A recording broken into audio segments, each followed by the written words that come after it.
Aujourd'hui, nous allons voir 10 trucs et astuces. Comme nous l'avons déjà vu dans une vidéo précédente, vous savez qu'il est donc important pour certaines personnes d'avoir un traitement. Mais qu'un traitement doit toujours être accompagné d'une thérapie, c'est-à-dire de comment aider le cerveau à construire ses séquences de manière complète pour avoir toute l'action. Alors nous allons regarder ensemble 10 solutions que vous allez pouvoir faire avec vos proches et que vos proches vont pouvoir faire avec vous pour préserver votre dopamine. Premier outil, faire avec la personne.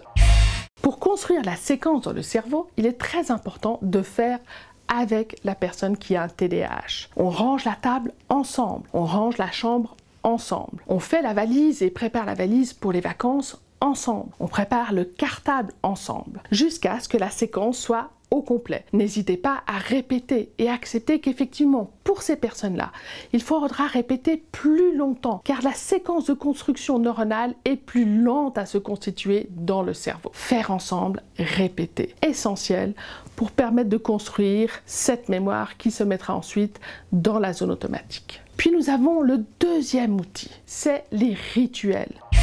Les rituels de poser tous les objets du quotidien toujours au même endroit. Je pose toujours mes clés à cet endroit-là. Je pose toujours ma veste à cet endroit-ci. Je pose toujours mes chaussures à cet endroit-là. Ceci vous permettra de préserver et d'économiser votre dopamine et vous permettra de ne pas chercher pendant 8 minutes, 10 minutes chaque matin où avez-vous mis les clés. Troisième outil, les priorités.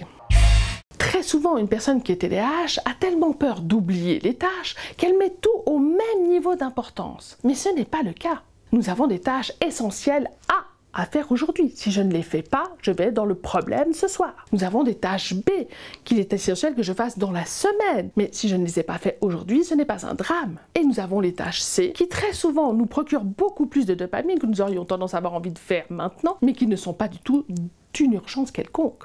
Qu'est-ce que nous avons dans les tâches A? Payer une facture peut-être. Si je ne la paye pas aujourd'hui, je vais être aux poursuites demain. Se présenter à un rendez-vous à l'heure. Ça, c'est une tâche A essentielle. Une tâche B, qu'est-ce que nous avons là? Arroser les plantes. Répondre à un mail, répondre à une invitation. Oui, c'est important, mais ce n'est pas d'une urgence cruciale si je ne l'ai pas fait aujourd'hui. Et une tâche C, c'est peut-être regarder un voyage qui m'intéresserait. C'est peut-être proposer à un ami de faire une activité avec moi. Ce sont une tâche qui vont me procurer du plaisir, mais si je ne les ai pas fait aujourd'hui, ce n'est pas un drame. Quatrième outil, trouver un espace de travail adéquat pour accomplir une tâche contraignante. Pour certains, il s'agira de ne pas se mettre face à la fenêtre. Pour d'autres, il s'agira de trouver un espace de silence. Chacun a besoin de trouver l'organisation de cet espace en éliminant les distracteurs qui peuvent l'empêcher de maintenir son attention sur ce qu'il a à faire. Ne soyez pas surpris si certains TDAH se mettent effectivement dans leur chambre, coupés des autres, mais avec un casque de musique sur la tête. Ils utilisent ce fond sonore pour maintenir leur attention. Certaines autres personnes maintiennent le bruit de la télévision. Certains ont même besoin de travailler dans un lieu public car la présence du fond sonore leur permet de maintenir leur attention. Ne soyez pas choqués par cela, mais chacun a organisé ce lieu d'espace pour permettre de maintenir l'attention sur ces tâches contraignantes. Cinquième outil, le maintien de l'attention. Plusieurs personnes qui ont un TDAH avec hyperactivité physique, pour maintenir leur attention, avoir un objet à tripoter dans les mains peut les aider grandement. Une gomme d'architecte, un crayon, un petit cube, un objet quelconque permet de maintenir l'attention et de rester présent dans la conversation. Beaucoup de jeunes utilisent leur crayon ou dessinent sur leur cahier. Ça leur permet de rester présent. Certaines personnes, elles, vont plutôt bouger physiquement, se tripoter les doigts ou tapoter du pied. Ne les empêchez pas de bouger. Ils utilisent cela pour produire de la dopamine dans leur corps et maintenir leur attention et pouvoir suivre ce qui est en train de se passer. Sixième outil. L'importance de prendre des moments de pause, de récréation. Ces moments de pause et de récréation peuvent durer quelques secondes ou quelques minutes.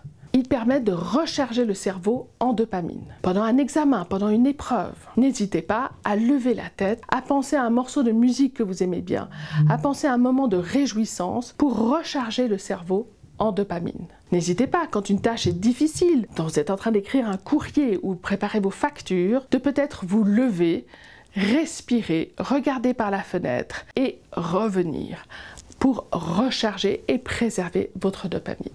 7e outil, fractionner une tâche difficile et contraignante.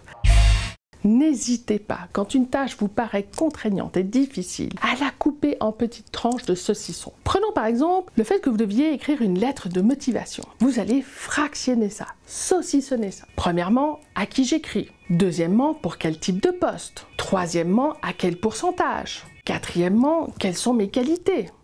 Cinquièmement, quel est mon intérêt à m'engager dans cette entreprise? Et puis, à chaque étape, vous allez cocher et vous allez obtenir une petite montée de dopamine. Fractionner, c'est le meilleur moyen d'économiser et de préserver votre dopamine. 8e outil, vous procurez de la dopamine. À la mesure qu'il est important de prendre des pauses régulièrement, il est important dans une journée de vous procurer des moments d'espace, de dopamine. Et là, il est important d'avoir une liste. Quels sont tous les petits plaisirs qui me procurent de la dopamine? Penser à quelqu'un que j'aime, me réjouir d'un événement, écouter de la musique. Chacun d'entre nous, nous avons notre liste. N'hésitez pas, vous les proches, à constituer cette liste avec la personne. Ensemble, c'est toujours beaucoup plus amusant. 9e outil, réduire l'impulsivité. Comme nous l'avons déjà vu dans une capsule précédente, les différentes formes de l'impulsivité, il est important d'aider la personne à entraîner, à retarder la réponse. Et nous avons là différents petits exercices possibles. Il est possible d'utiliser des exercices de pleine conscience. Je peux compter tous les objets verts qui sont autour de moi, ou tous les objets bleus qui sont autour de moi, ou simplement nommer tous les objets qui sont présents autour de moi. Je peux compter jusqu'à 5 avant de donner la réponse. Je peux utiliser tous ces jeux que nous avions dans l'enfance, comme le jeu du ni oui ni non, ou le jeu de Jacques a dit. Je peux aussi utiliser le jeu de la tortue, m'entraîner à faire très lentement. Je peux utiliser le jeu du pays et des objets. Vous allez nommer un pays, l'Australie, et un objet qui n'a rien à voir, fenêtre. Un autre pays, Italie, et un objet qui n'a rien à voir, couchette. Vous pouvez aussi utiliser des parties de votre corps, mais que vous allez nommer avec le nom d'une autre partie du corps. Votre pied, votre genou, votre bras. Ceci entraîne le cerveau et permet de meilleures connexions neuronales. N'hésitez pas à le faire ensemble dans des tas d'endroits différents. C'est très amusant et ça apportera de la dopamine. Puis nous passons maintenant à notre 10e outil, qui est l'importance du sommeil.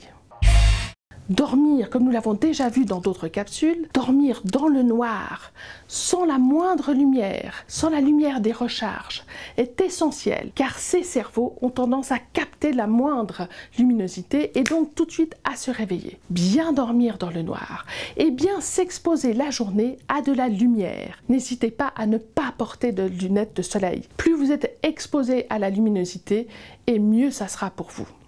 Vous avez maintenant reçu 10 outils différents. N'hésitez pas à les utiliser tous ensemble, en famille, entre conjoints. Tout ceci pour favoriser, préserver votre dopamine et vous permettre d'avoir un confort de vie dopaminergique. Merci pour votre présence, merci pour votre écoute et à bientôt.